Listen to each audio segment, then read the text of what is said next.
CMA Prabhakar, who has left for heavenly abode. It's a great shock for us, especially for me. Last time when I came, he handed over an Upanishad which has been kept in my meditation room. So I just really shocked. I'm Om Shanti, Shanti, Shanti. Very good afternoon to all. Sitting before me are all the doyen of the professions, galaxies of the vice presidents in the dais itself, one of my last council's president, all the regional council members, chairman of this SIRC, especially, one of my very, fond memory with one of the personality who is working behind the curtain, Rameshji, here.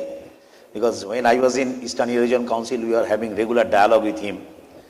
And all these ladies and gentlemen, our young guys of this profession, suddenly I have been given this onerous task that you have to present the paper on this, particularly this, AI for cost management in public infrastructure projects. I understand this is an onerous task, but I understand also it's my responsibility and duties being the chairman of the BFSI board to accept this, because it is an opportunity for me to tell you what really we are doing. Before I start my presentations as a council member, I just want to tell you something what you should do. Institute has already requested you to empanel for MES 2024-25. I don't know how many of the practicing CMAs are already enrolled. Kindly enroll it, because the days are coming for RBI UCN. If you want to get more jobs, first of all, you have to have your UCN number. This is the mandate for many states also.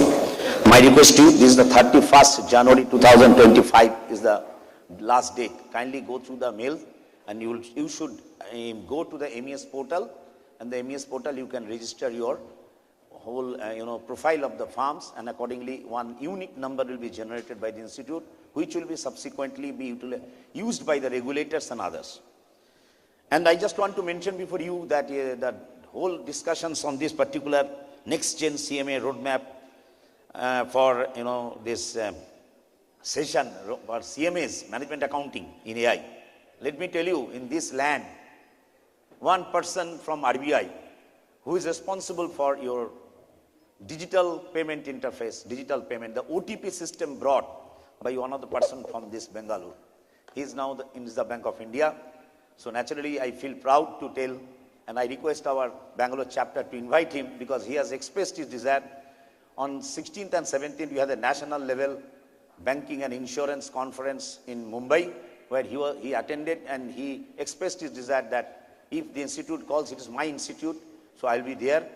I request that you should listen from him how Reserve Bank of India is taking this fintech, this artificial intelligence in the bigger scale for the country itself, in the in the banking, and especially NBFCs and bankers are getting hugely exposed. Let me tell you, in near future, all the banks are going to be fintech companies only.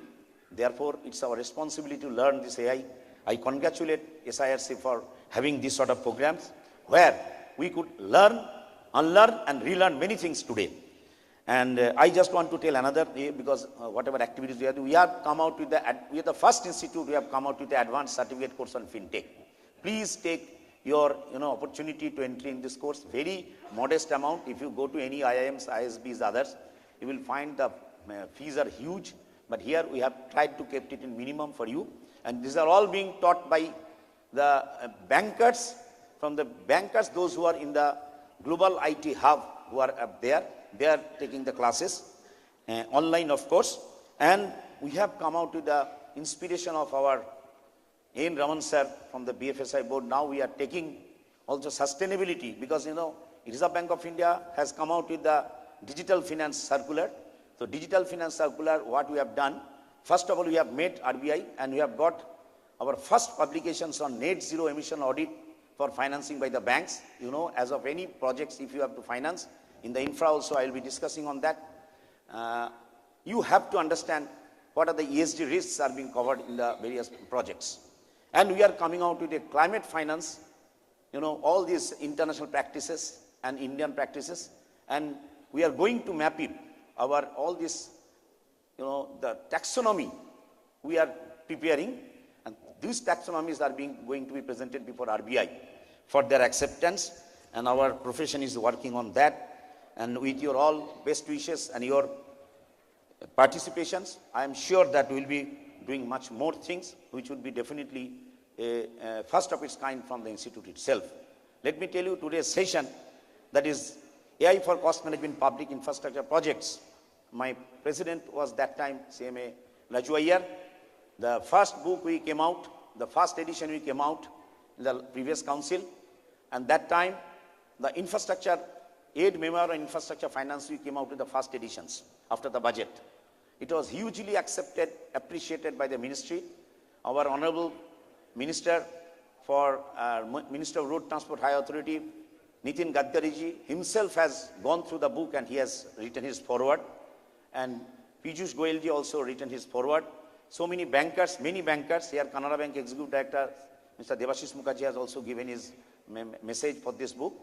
We also came out with the second edition of this book in the last budget, and we are coming out with the third edition of the book after this budget. So this is our effort going on, and this is the only book available. I request all the members here, please read the book. You will be, I am sure, most of the users, and in fact we have got one offer from the Ministry of Economic Affairs to hold training program for their all state level officials in the cadre of director, assistant directors, and we have already organized one training program from the MARF, ICMI MARF, one program in Bhubaneswar. This is because of only one book. So now I will be presenting my session to you. Maybe this AI is already Navneet Bhai, told many things about AI, and also he learned yesterday. In my opinion, since I am a banker, I have seen the migration from manual banking to today's this automated banking. Therefore, I cannot say that this AI would not be affecting, but how it will affect, how you will utilize, that matters. But before I start this particular session, let me tell you the presentations which I am doing to you. This will cover certain aspects of infrastructure finance. Infrastructure finance, whatever we have already with us, 95 slides I could present, but I understand time is the most essence here. Naturally, I will not be going, because when the AI has been here, one of the topics, so I have to touch upon those areas, and whatever I could do quickly I have to, thanks to Rakesh Shankar, who has helped me also in this matter. Suddenly I got this information from my honorable chairman, beloved chairman, that's why I have to start this. So with this, I just want to start with this. My overview will be like that. Broad features of infrastructure financing and scope of finance, RBI guidelines on infrastructure finance, elements of project finance, project structure of infrastructure financing, public-private partnership models, benefits of AI in cost management in infrastructure financing, AI applications in cost management in infrastructure financing, way forward, and questions. So broadly, I shall try to cover with my presentations. Now, if we talk about the infrastructure development, then it's the backbone of Indian economy, as you know. It's an enabler of rapid, holistic development with a multiplier effect with both backward and forward linkages. This is the infrastructure's, the main, I should say, essence. If you talk about the forward linkages, leading to efficiency, cost reductions, and optimum utilization of resources, a well-developed road sector, famous saying by President J.F. Kennedy, you see, American roads are not good because America is rich, but America is rich because American roads are good. This is the US President John F. Kennedy once said famously. It's a very, very, important quotes we should remember about infrastructure financing. We are very much thankful to our Ministry of Finance, our Honorable Nirmala Sitharamanji. She has given a lot of, bonanza to this infrastructure, we shall be discussing later on. Reduction in commuting time and transportation, reduction in fuel consumption, lesser wear by vehicles, and backward linkages are by way of development of industries like steel and, this talent which directly contributes in the construction of infrastructure. Now the introductions, when you talk about the public infrastructure projects. Public infrastructure projects are complex, large-scale endeavors that require significant investment and resources. Examples include transportation system, bridges, tunnels, buildings, and utilities. Friends, before I start with the next paragraph, I just want to tell you, please dissect the infrastructure, INFRA. Do you know how much it has been taken care by the AI? Since it is a session on AI, I should say. I am not simply telling, this has been given A. What AI is telling? It's telling the infrastructure I should stand for innovative and investment. And today, Honorable Minister of Finance Minister has just announced that they will be investing friendly index. So this is the AI's version. Then AI is telling what should be N. N is telling the necessity for nation building. Then F, foundation. They are telling that infrastructure provides the foundation for economic activity. Then R stands for your resilience, and roads and railways are the main components of the infrastructure. And accessibility and airports and aviations. Then sustainability, then technology, telecommunications, reliability, renewable energy, upgradability and urban planning, then connectivity, transformation, user centricity, utility, responsiveness with resilience, and last, efficiency with economic growth. So this is the AI's version, not my versions. Why I put before you that when you are talking about the public infrastructure project, this has been already, we have included here, and this has been all in this our infrastructure financing book is there. Then cost management, effective cost management is crucial to ensure that these projects are completed in time, within budget, and with the required quality standards. I just want to mention one very important observations of Honorable Minister of Road Transport High Authority. Nitin Gadkari ji used to tell that I understand the financial statements are already audited, but where is the performance is audited? How the monitoring is being audited? How the performance management is there? That's the main concern for this infrastructure. And believe me, if you go through our book, we have included these two, performance auditing and performance management in our infrastructure financing book, which has been well appreciated by him. Then artificial intelligence, AI can play a significant role in improving cost management in public infrastructure projects by leveraging machine learning, data analytics, and other advanced techniques. Now, what is meant by infrastructure? That is the fundamental question we have to understand first, because before we go for AI's cost management, AI's first of all, we have to understand first, because ultimately at the end of the day, we will be the user of the whole technology. We will be using the technology, but we have to understand the main crux of the whole thing. So, Minister of Finance, Department of Economic Affairs, latest issued on 11th October 2022. This is latest. After that, we have not found anything. When data center energy storage system were included, and exhibition cum convention center is included, affordable rental housing complex was included, bulk material transportation pipelines and transport and logistics were included, Companies Act 2013 Schedule 6 has included, Income Tax Act 1961 is included, Reserve Bank of India guidelines on infrastructure financing also included. And infrastructure definitions already been Minister of Finance has given. You can see a lot of, it is in the 11th October 2022. So I'd be just putting this these presentations to our institute, so that you can also get the benefit to continue with this, because I will not take much time. But it is already there: road, bridges, ports, shipyards, inland waterways, airport, railway track, including electricals, railway rolling, railway terminals, and then urban public transport, logistics. These are all coming under the infrastructure: electricity generation, transmissions, distributions, storage system, solid waste management, water treatment plants, sewage collections, irrigation, storm water drainage system, telecommunications, towers, and also education institutions, capital stock. Then education institutions, capital, sports infrastructure, hospitals, tourism infrastructure, common infrastructure for industrial parks, post-harvest storage, terminal markets, soil testing, laboratories, cold chain, affordable housing, affordable rental housing. And this shipyard and all things, this has been distinctly defined here itself by the Minister of Finance. And here a lot of inclusions have been given, a lot of explanations have been given. This is a very exhaustive circular. It has been already included in our infrastructure book. So these are the all areas where the infrastructure will be covered. Now, government emphasis on infrastructure, implementation of projects under National Infrastructure Pipeline underway, rupees 111 lakh crore. This is the magnificent amount. You please remember the figure, it's a magic figure. 111 crore it is there. And if you see the sector-wise breakup of this NIP capex, you see roads are maximum, of course, after that urban housing, railways. These are all, because this, when the national implementation program is going on, how it has been implemented, so roads are the highest, then urban housing, railways, conventional power, renewable energy, they are getting this. So from this we can understand how much importance have been given by the ministry, by the government for the development of the infrastructure. As you understand that today India is really doing great, and most of the countries are coming out in India.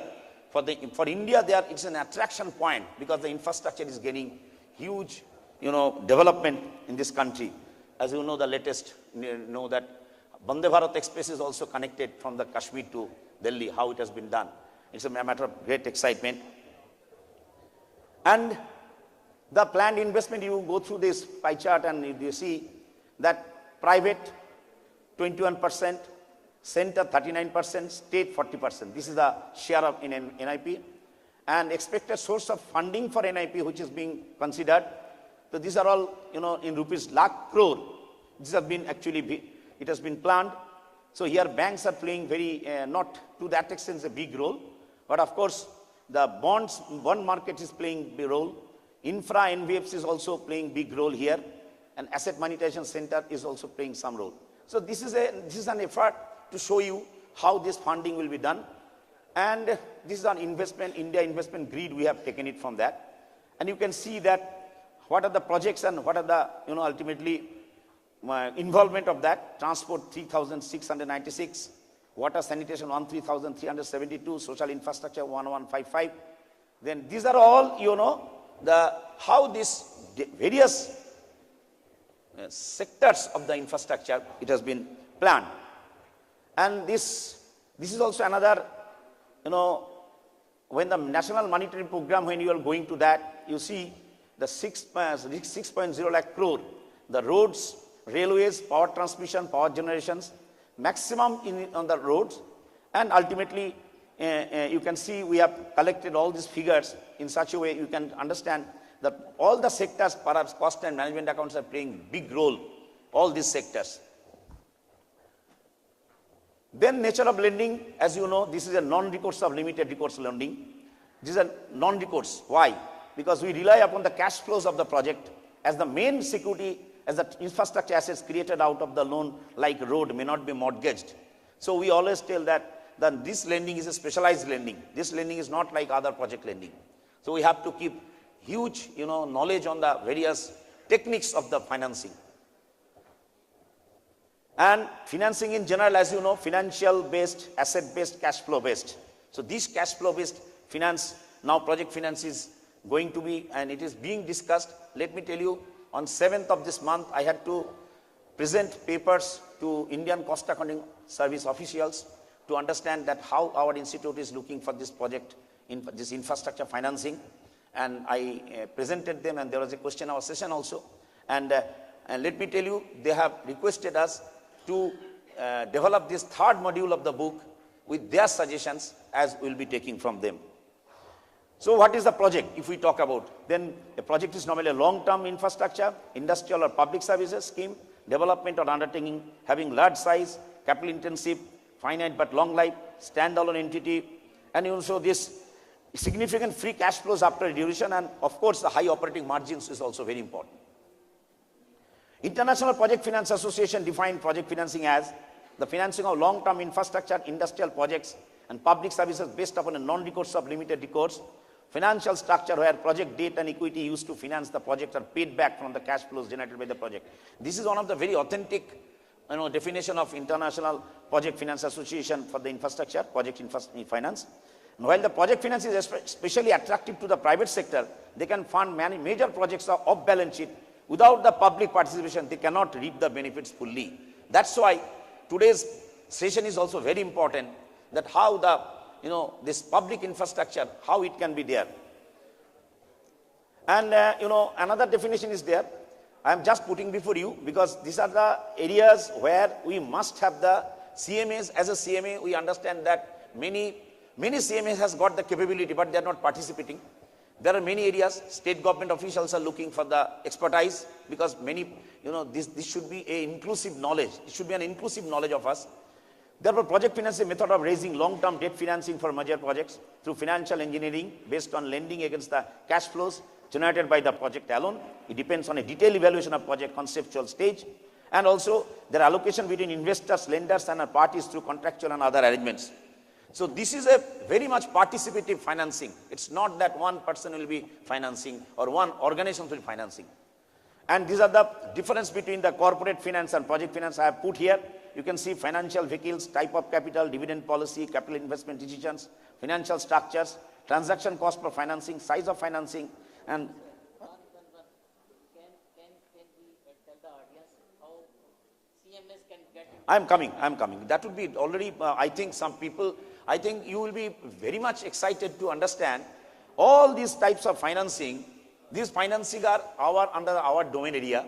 So naturally, when you are talking about any financing, when you are talking about what's the difference between corporate finance and project finance, you have to understand that this difference of project finance and corporate finance, unless until we make it clear within ourselves, we will not be able to approach before the authorities. And let me tell you, lot of interest they are showing when we are meeting to the various infrastructure companies, Larsen Toubro, Gammon. They have all, after this book, they have told that we can understand that your profession can play a big role. It is you have to participate in their interests. And I am not going to that because you see the most of the transaction cost for financing. Here you see the relatively higher cost due to in the project finance, low cost due to competition from providers. So here our challenge will be there. They will be looking for how the cost management. I will be coming to the next slide and you will understand how much it is important. And RBI guidelines infrastructure is a must for everybody to learn. Otherwise, you will be missing many important points. We have covered everything in our book, but I have just kept here for you. It is under Master Circular 17/2015. This is the circular which is still on. There is no other further circular. So I will request you to everybody to go through that. And there are a lot of financing by banks, direct lending, takeout financing, interinstitutional guarantees, appraisal, and capital intensive project, long gestation period, long time to break even, high leverage. I do not know how many of you are really participating in infrastructure project appraisal. But infrastructure project appraisal is a very challenging one because there was no document in the, you can say that any concrete document is available anywhere. And it's an effort from our institute that we made an concrete document having 25 chapters, and these 25 chapters deals with every aspects of the infrastructure financing. And infra projects often, you just see, lack of finding due to the long-term nature of funds required. Such long-term debt is not available due to absence of benchmark rates for raising long-term debt, ALM challenges in case of banks, high cost of long-term debt. So here lies the various participation from NBFCs, bond markets and others. Banks already, highly leveraged because banks are always going for asset liability mismatch constants, and increased capital requirements owing to introduction of impending Basel III, of course, tightening sectoral and single party group exposure norms. As you know, the Basel norms is now going to be under the clutch of expected credit loss mechanism in the banking system. I request all my CMAs to please go through the expected credit loss mechanism. It is the industry specific credit loss, and here those who are doing cost audits, those who are having their industry experience, consultants, they must know that what can be the future credit loss for any project of this company. And I am telling you, banks are not, that days are not far off. Already we have put the proposal to IBA. Here we can play a big role, and we are going to have some pilot study on any companies, can be the credit loss under IFRS 9.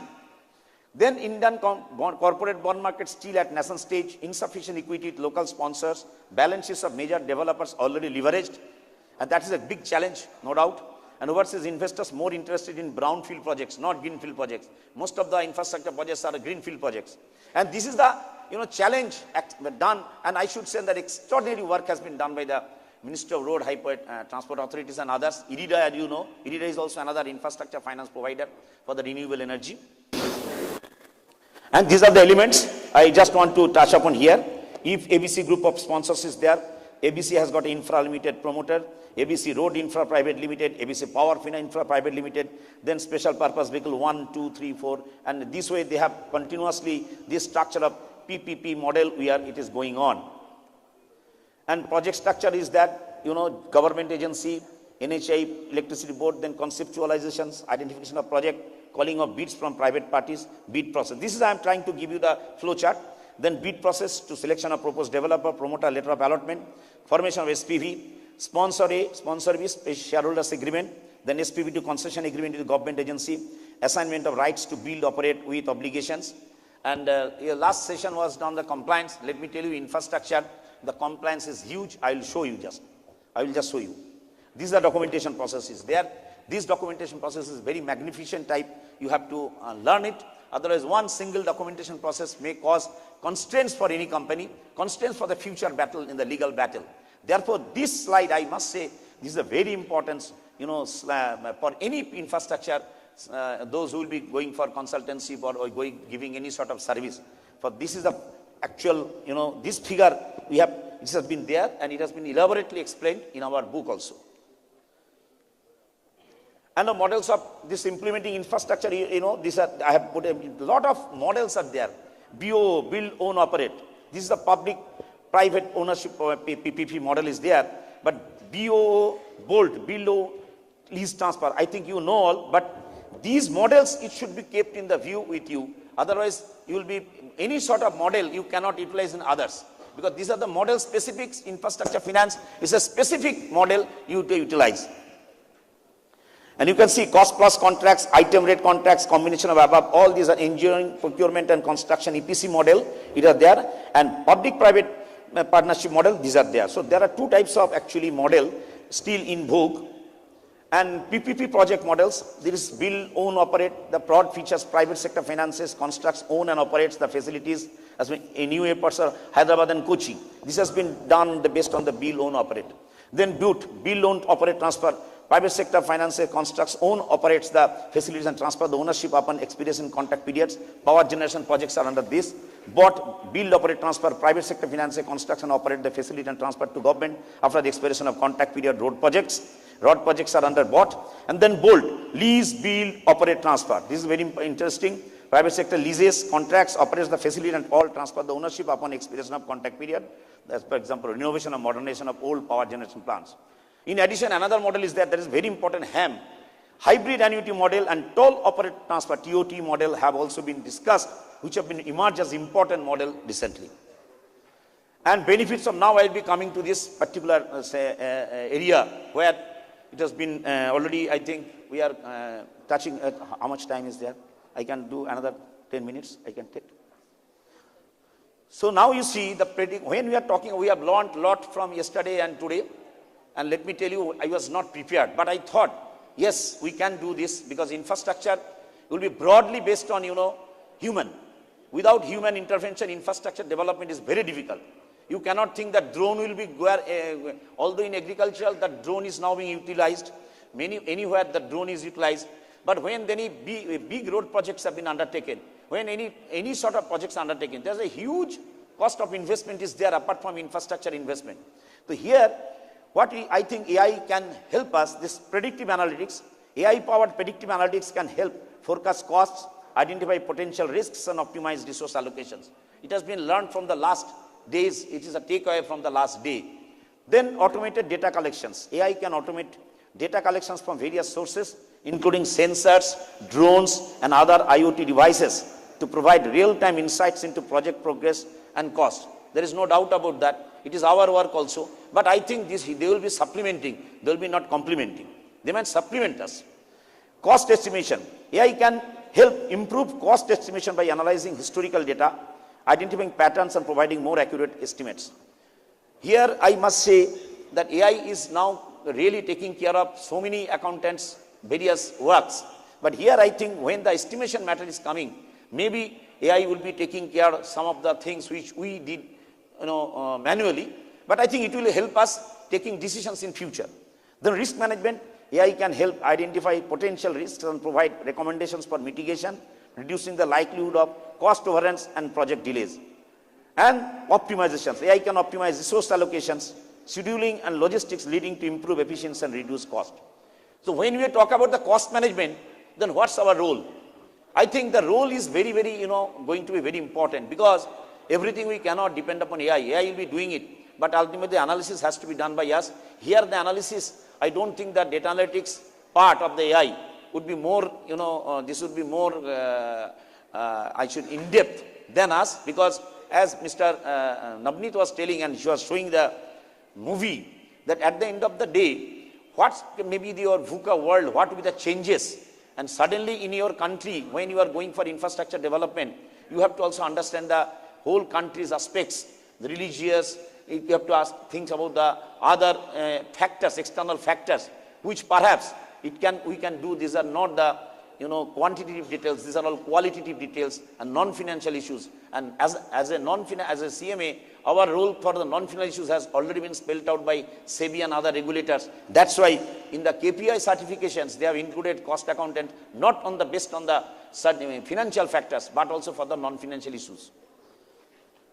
Then machine learning algorithms can be used to analyze large database, identify patterns and make predictions about future cost. Deep learning techniques can be used to analyze images, videos and other visual data to detect potential issues and estimate cost. Natural language processing, NLP, can be used to analyze text-based data such as contracts, reports and emails to identify potential risks and costs. Computer vision can be used to analyze visual data from drones, cameras and other sources to monitor project progress and estimate cost.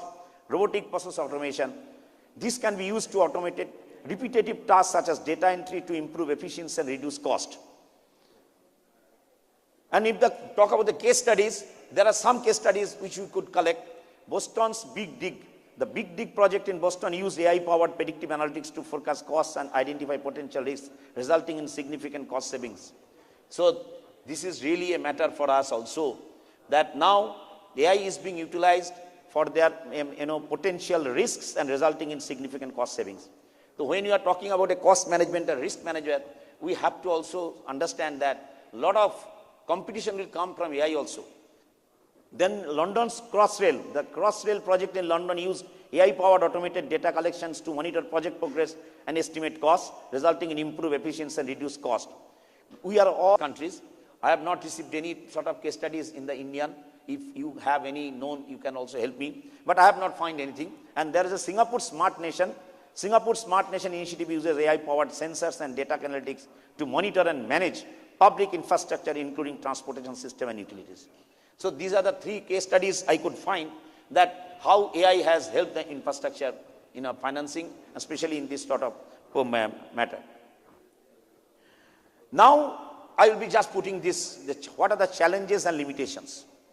Data quality is one of the important. AI requires high quality data to produce accurate results, which can be a challenge in public infrastructure projects where data is often incomplete or inaccurate. You just see, this is a great challenge for public infrastructure project.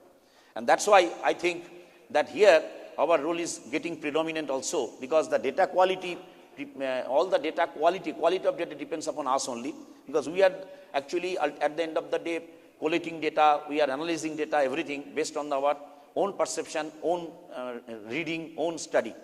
Then integration. AI system must be integrated with the existing system and processes, which can be complex and time consuming. So it's a not very easy task that AI will immediately take everything, because here at the end of the infrastructure project is being done. As you know, it's a very long-term project. So long-term project requires many things, especially the most important issue. Again, it has been told that cost overrun and other things are there. So time is one of the essence of this, for the cost management. And that's why our Honorable Minister has always been giving emphasis that my project should be done in such a way that there should not be extra single penny. They are trying, and we have just helped that this book will be giving real information to all desk officers and those officials who are connected with this infrastructure financing. And cybersecurity AI systems must be secure to prevent cyber threats and protect sensitive data. It's a common term. Regulatory framework must be adapted to accommodate the use of AI in public infrastructure project, which is at present, I don't have any knowledge that any regulator has done. But in fact, when we are talking about Suresh Gunjaliji is the MSME and Startup Promotion Board chairman. So what we are doing, with the help of the Startup Promotion Board, we are going to have some sort of fintech companies, insurtech companies, edutech companies, infratech companies. We are going to have some sort of discussions so that our professionals, those who are really helping the MSMEs, they can also be conversant with this sort of texts, and they can utilize this for the benefit of those particular sectors specifics. And future directions, if you say, that's it's my opinion. Institute is not at all in any way connected with that. This is my personal presentations. AI is expected to become more widely adopted in public infrastructure, leading to improved cost management efficiency if the increased adoption is there. Advanced technologies such as blockchain and the Internet of Things are expected to be integrated with AI to improve cost management and efficiency. So there is no question of that. Our cost management of the earlier days will be remaining same. So naturally adoption is essential. And then international cooperation and knowledge sharing are expected to increase, leading to improved best practices and standards for AI in public infrastructure project.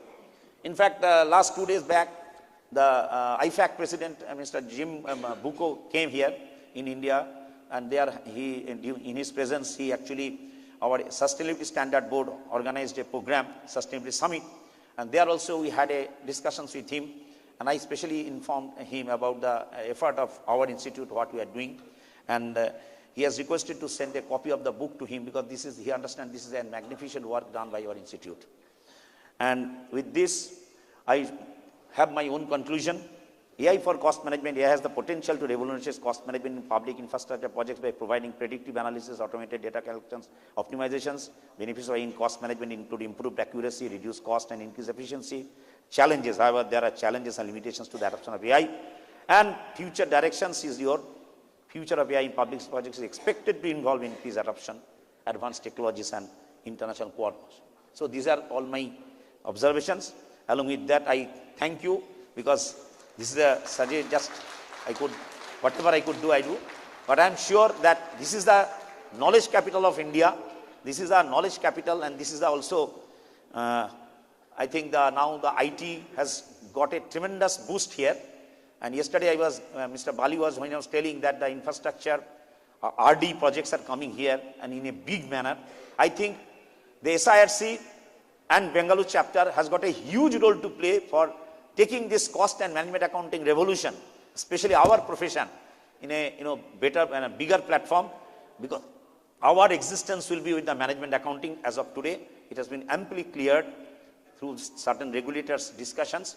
So I request you all to be with us for this particular, marching forward towards the globally acknowledged CMA. Thank you.